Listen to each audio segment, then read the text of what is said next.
Écoutez, je regardais il y a quelques instants avant de vous rejoindre sur les réseaux sociaux, on diffuse un extrait d'un discours d'Emmanuel Macron qui, pendant la campagne présidentielle, disait que ça n'était pas souhaitable qu'un parti politique ait à lui seul la majorité, et il disait même que ce serait un hold-up.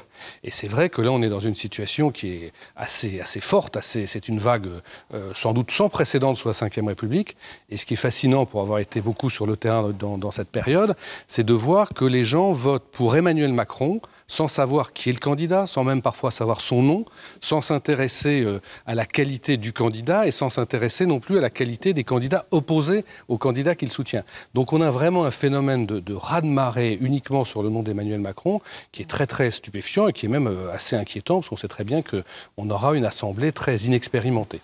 Alors justement, dernière question, Hervé Maurey, est-ce que l'UDI, est-ce que l'Union centriste soutiendra la majorité présidentielle au Parlement ?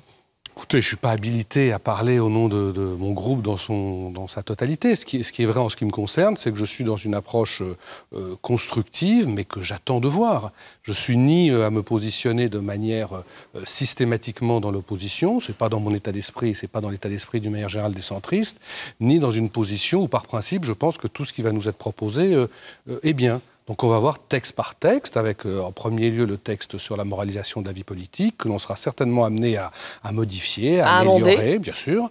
Et puis après, texte par texte, on se prononcera. Quels amendements Écoutez, par exemple, je suis étonné qu'on ne parle plus de la réduction du nombre de parlementaires qui était voulue par Emmanuel Macron.